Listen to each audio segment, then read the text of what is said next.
2026년 1월, 오늘 저희가 청취자께서 보내주신 자료 뭉치에서 파헤쳐 볼 기업은 현대무백스입니다. 지금 시장에서 가장 뜨겁다고 해도 과언이 아닌데요. 네, 정말 그렇죠. 몇 달 만에 주가가 4배 넘게 뛰어서 투자 경고 딱지까지 붙었는데 동시에 시가총액은 1조 원을 가뿐히 넘어섰습니다. 이게 참 아이러니한 상황이죠. 한쪽에선 위험 신호를 보내는데 다른 한쪽에선 기업의 가치가 폭발하고 있으니까요. 맞습니다. 청취자께서 보내주신 이 보고서들을 쭉 읽어보니까 시장이 이 기업의 정체성을 두고 좀 큰 혼란을 겪고 있는 것 같다는 생각이 들었습니다. 오늘 저희의 임무는 이 혼란의 안개를 걷어내고 이 가격표가 과연 합당한지 그 근거를 찾아보는 여정이 될 겁니다. 네, 오늘 분석의 핵심 질문은 바로 그것입니다. 이 폭등이 단순한 테마성 거품이냐? 아니면 시장이 이제야 이 기업의 근본적인 변신을 알아보기 시작한 것이냐? 청취자께서 주신 자료는 현대모백스가 단순 물류 자동화 기업에서 피지컬 AI, 그러니까 물류적 공간 자체를 지능화하는 솔루션 기업으로 탈바꿈하고 있다고 주장하고 있습니다.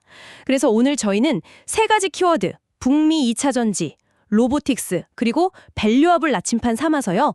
이 변신의 실체와 그 이면에 숨어있는 기회와 리스크를 아주 샅샅이 파헤쳐 보겠습니다. 좋습니다. 그럼 그 근본적인 변신이라는 것부터 시작해보죠. 사실 보고서를 보기 전까지 저에게 현대무백스는 그냥 현대그룹 계열사 일감 받아 처리하는 안정적인 물류설비 회사 이 정도 이미지였거든요. 아, 그죠. 내부 거래 비중 높은 뭐랄까 좀 심심한 회사? 대부분의 시장 참여자들이 그렇게 인식하고 있었죠. 그리고 그게 과거에는 틀린 말이 아니었습니다. 하지만 보고서는 2019년 청라 R&D 센터 설립을 아주 중요한 변곡점으로 꼽고 있습니다. 그때부터군요. 네. 이때부터 독자적인 로봇 기술을 내재화하기 시작하면서 단순히 컨베이어 벨트 같은 하드웨어를 설치하는 회사가 아니라 이 모든 것을 제어하는 소프트웨어와 AI 기술력을 갖춘 기업으로 체질 개선을 시작했다는 겁니다. 그 체질 개선의 결과가 이제 본격적으로 나타나고 있다는 거군요. 자, 그럼 그 결과물이 구체적으로 어떤 투자 포인트로 이어지는지 한번 제대로 뜯어보겠습니다. 보고서가 가장 먼저 가장 강력하게 내세우는 포인트가 폭발적인 수주 증가, 이른바 수주 슈퍼사이클에 진입했다는 주장입니다. 맞습니다. 그 근거로 LG화학 구미 양극재 공장 수주를 들고 있고요. 네, 맞습니다. 그런데 이 LG화학 수주권을 단순히 대형 계약 하나 따냈다 정도로 보면 본질을 놓치게 됩니다. 이 계약이 왜 중요하냐면 2차 전지 양극재 공정이라는 아주 까다로운 시험을 통과했다는 증명서와 같기 때문입니다. 좀 더 구체적으로 설명해 주실 수 있나요? 양극재 공정이 왜 그렇게 까다로운 거죠? 양극재는 청취자께서도 아시다시피 미세한 가루 형태입니다. 이 분진이 조금이라도 다른 곳에 날리면 불량률이 치솟기 때문에 완벽한 방진 기술이 필수적이죠. 아하. 동시에 수백 킬로그램에 달하는 무거운 소재를 오차 없이 정확하게 그리고 빠르게 옮겨야 합니다. 이 두 가지, 그러니까 정밀함과 힘을 동시에 구현해야 하는 고난도 기술의 집약체인 셈이죠. 현대모백스가 이걸 성공적으로 해냈다는 건 시장에 우리는 이 정도로 어려운 기술적 허들을 넘을 수 있는 회사다라고 공표한 것과 같습니다. 그러니까 이 레퍼런스 하나가 앞으로 있을 다른 수주전에서 경쟁사들은 감히 넘볼 수 없는 강력한 기술 이력서가 된다는 말씀이시군요. 바로 그겁니다. 우리 LG화학 같은 까다로운 고객사 공장도 문제없이 지었습니다. 라고 말할 수 있게 된 거니까요. 정확합니다. 그리고 그 이력서가 쓰일 가장 큰 무대가 바로 북미 2차 전지 시장입니다. 청취자께서도 잘 아시는 미국의 IRA, 인플레이션 감축법이 사실상 중국 물류 자동화 기업들의 북미 시장 진입을 원천적으로 막아주는 거대한 지정학적 해자 역할을 해주고 있거든요. 그렇군요. 기술력은 입증됐는데 가장 강력한 가격 경쟁력을 가진 경쟁자는 아예 링 위에 올라오지도 못하는 상황인 거죠. 2026년부터 북미 배터리 공장들의 대규모 장비 발주가 시작될 텐데 현대무백스 입장에서는 정말 엄청난 기회의 문이 열리고 있는 셈입니다. 알겠습니다. 첫 번째 포인트는 기술력과 지정학적 이점이 결합된 수주 기대감이군요. 자, 두 번째 포인트는 역시나 빼놓을 수 없는 AI와 로봇 이야기입니다. 보고서에서 CES 2016에서 현대차 그룹이 발표한 피지컬 AI 전략을 언급하면서 현대무백스의 역할을 아주 재미있게 비유했더라고요. 네, 저도 그 비유가 인상 깊었습니다. 보스턴 다이내믹스의 로봇 아틀라스가 무대 위의 주인공 배우라면 현대무백스는 그 배우가 최고의 연기를 펼칠 수 있도록 모든 조명과 음향, 무대 장치를 제어하는 지능화된 무대, 그 자체를 만드는 역할이라고요. 아주 핵심을 꿰뚫는 비유입니다. 우리는 흔히 로봇이라고 하면 아틀라스나 서빙 로봇처럼 움직이는 단말 자체에만 집중하는 경향이 있죠. 네, 그렇죠. 눈에 보이는 게 그거니까요. 하지만 공장이나 물류센터처럼 수백 수천 대의 로봇이 동시에 움직여야 하는 환경을 생각해보면 개별 로봇의 성능만큼이나 중요한 것이 이들을 지휘하는 시스템입니다.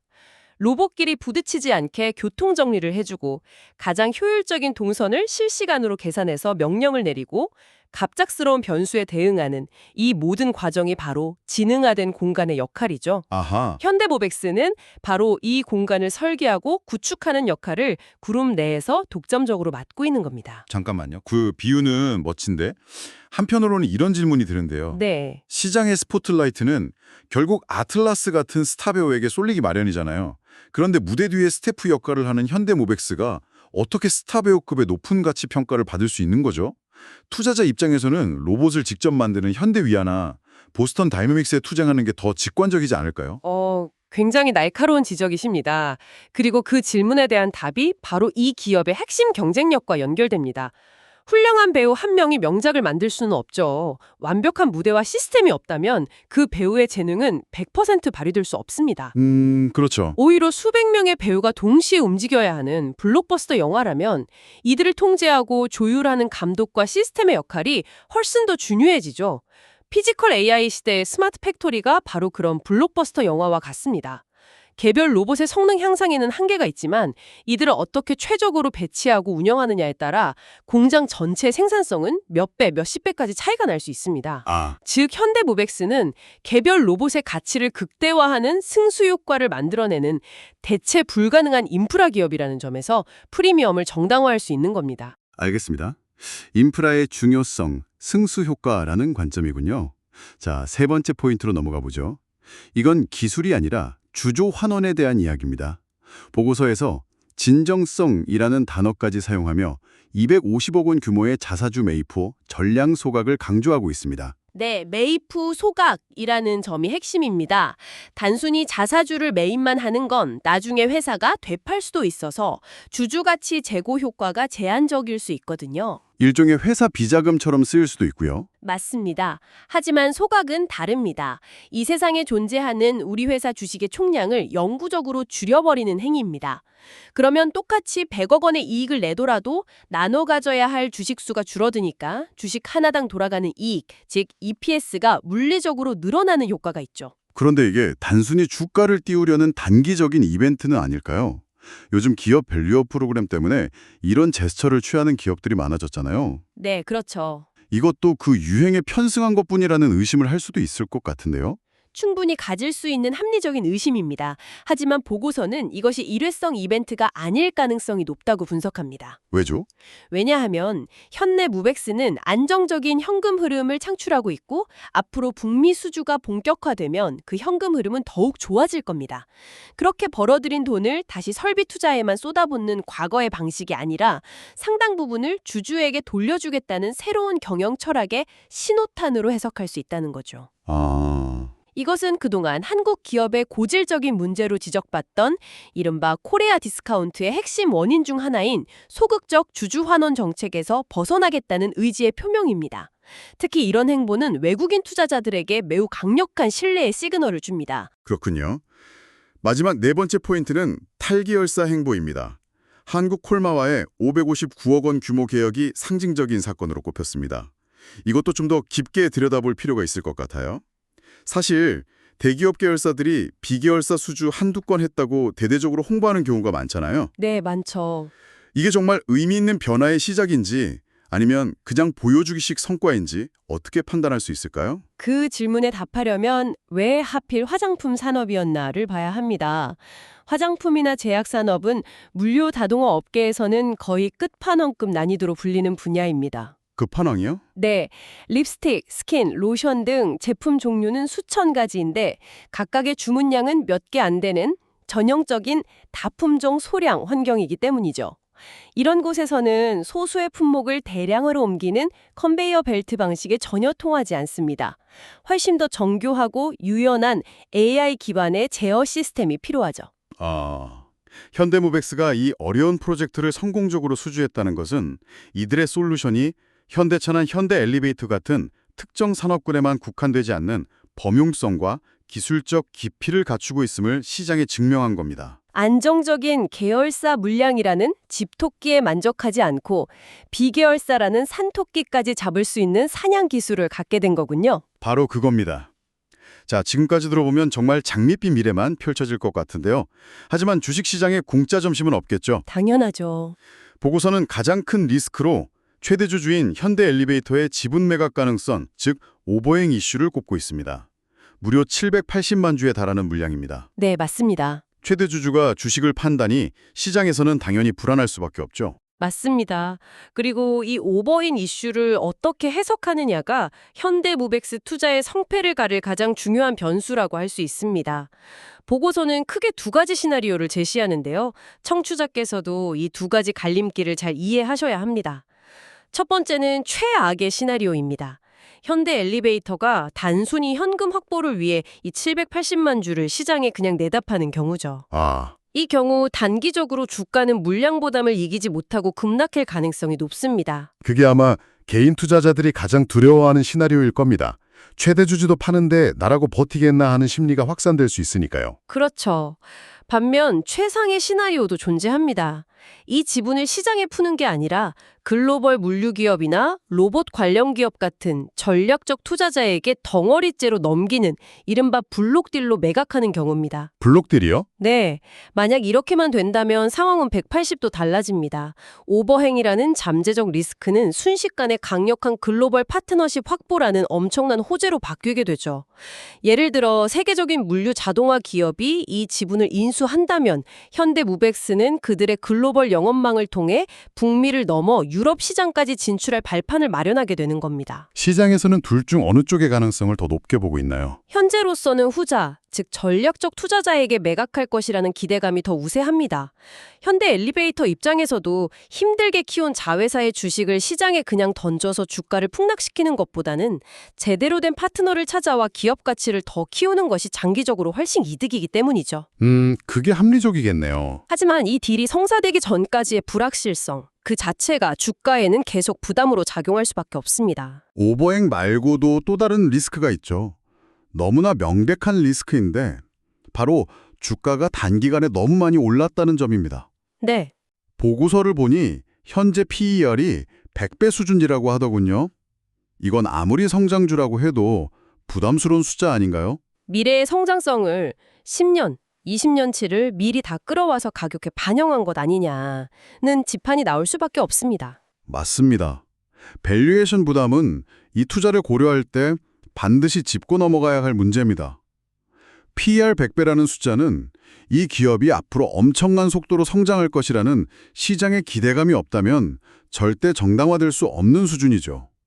그럼에도 불구하고 보고서가 이 밸류에이션을 아주 비관적으로만 보지 않는 이유는 이 기업의 기초 체력, 즉 재무 건전성이 매우 뛰어나기 때문입니다. 아, 재무 상태가 좋은가요? 네, 재무제표를 보면 부채 비율이 60%대로 아주 안정적이고 신용등급도 AA0로 최상위권입니다.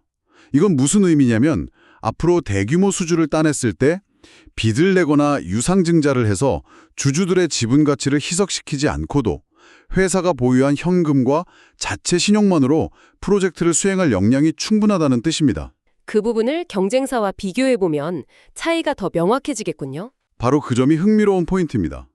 보고서는 경쟁사로 T로보틱스를 언급하는데 두 회사 모두 로봇 테마로 묶이면서 PBR 기준으로는 15배 수준의 비슷한 높은 평가를 받고 있습니다. 네네. 하지만 결정적인 차이가 있습니다. T로보틱스는 미래의 꿈을 보고 투자하는 아직은 적자를 내고 있는 기업입니다.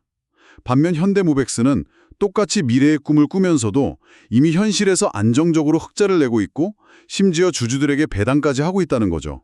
아, 그게 큰 차이네요. 즉, 시장은 두 회사의 비슷한 꿈의 가치를 부여하고 있지만 현대모백스는 거기에 현실의 안정성이라는 안전마진을 더 가지고 있는 셈입니다. 이것이 높은 밸류에이션 부담을 일부 상쇄시켜주는 중요한 근거가 됩니다. 자, 그럼 이 모든 긍정적인 요인과 리스크를 종합해서 보고서는 최종적으로 어떤 투자 결론을 내리고 있나요? 한 문장으로 요약하면 장기적 관점에서는 긍정적이나 단기적 변동성에 대한 대비는 필수적입니다. 결국 하이리스크 하이리턴이라는 말이군요. 네, 그렇게 볼 수 있죠. 피지컬 AI 시대의 핵심 인프라 기업으로 성장할 잠재력은 분명하지만 단기적으로는 주가 급등에 따른 피로감과 앞서 길게 설명드린 오버행 이슈라는 안개가 걷히기 전까지는 주가의 등락이 매우 클 수 있다는 거죠. 그렇다면 구체적으로 어떤 전략을 취해야 할까요? 이미 주식을 가지고 있는 청취자와 이제 막 관심을 갖기 시작한 청취자의 입장이 다를 텐데요. 네, 그래서 보고서도 투자자 유형에 따라 다른 전략을 제시합니다. 먼저 이미 주식을 보유하고 계신 청취자라면 단기 급등을 이용해 보유 물량의 일부를 매도해서 수익을 실현하는 분할 매도 전략을 고려해 볼 수 있습니다. 전부 파는 게 아니고요. 네, 100% 파는 것이 아니라 일부는 현금화해서 심리적 안정감을 찾고 나머지 물량으로 장기적인 성장을 계속 지켜보는 거죠. 반대로 신규 진입을 희망하는 청취자께서는 서두를 필요가 전혀 없다고 조언합니다. 오버행이라는 가장 큰 불확실성이 해소되는 것을 확인하거나 혹은 주가가 의미 있는 조정을 받아서 기술적으로 지지선을 형성하는 시점까지 충분히 기다리는 관망 자세가 유효하다는 겁니다. 결국 청취자께서 앞으로 뉴스를 보실 때 체크해야 할 핵심 포인트는 딱 두 가지로 정리되겠네요. 네, 첫째, 2026년 상반기 내에 현대차 조지아 공장이나 LG 에너지 솔루션 북미 공장 같은 시장의 기대를 충족시킬 만한 대규모 수주 공시가 실제로 나오는지. 그렇죠. 그게 고평가 논란을 잠재울 가장 확실한 증거가 될 겁니다. 둘째, 현대 엘리베이터의 지분 매각이 과연 어떤 방식으로 결론나는지. 이 두 가지가 앞으로의 주가 방향을 결정할 핵심 열쇠가 되겠군요. 맞습니다. 그 두 가지 변수의 전개 방향에 따라 주가는 다시 한번 크게 움직일 가능성이 높습니다. 오늘 분석을 정리하자면 현대모백스는 더 이상 과거의 안정적인 현대그룹 계열사가 아닙니다. AI와 로봇이라는 새로운 시대의 물리적 공간을 설계하고 지휘하는 인프라 지휘자로 진화하고 있으며 탄탄한 재무구조와 주주친화 정책은 그 진화의 여정에 대한 신뢰를 더해주고 있습니다. 단순한 테마가 아니라 실체가 있는 변화라는 점이 오늘 분석의 가장 중요한 결론입니다. 자, 오늘 분석은 여기서 마무리하지만 청취자께서 이 기업의 더 먼 미래를 상상해 보실 만한 질문 하나를 던지면서 끝맺을까 합니다. 어떤 질문이죠? 오늘 저희는 현대모백스가 로봇들이 활동할 지능화된 공간을 만드는 역할을 한다고 분석했습니다. 그런데 여기서 관점을 한번 뒤집어 보면 어떨까요? 만약 보스턴 다이내믹스의 로봇처럼 단말기, 즉 로봇 자체가 고도로 지능화되어서 스스로 공장의 비효율을 실시간으로 파악하고 최적의 동선을 인프라 측에 요구하게 된다면 어떻게 될까요? 흥미로운 질문이네요. 산업의 주도권이 어디로 갈 것인가에 대한 문제군요. 그렇습니다. 그때도 지금처럼 공간을 설계하는 인프라 기업이 계속해서 산업의 주도권을 쥐게 될까요? 아니면 공간의 설계와 운영 방식을 좌우할 만큼 똑똑해진 고지능 로봇이 산업의 헤게모니를 차지하게 될까요? 인프라가 플랫폼이 될 것인가? 아니면 고지능 디바이스가 플랫폼이 될 것인가? 이 질문에 대한 청취자 나름의 답을 고민해보는 과정이 현대모백스라는 기업의 10년, 20년 뒤 미래 가치를 가늠하는 또 다른 중요한 척도가 될 수 있을 겁니다.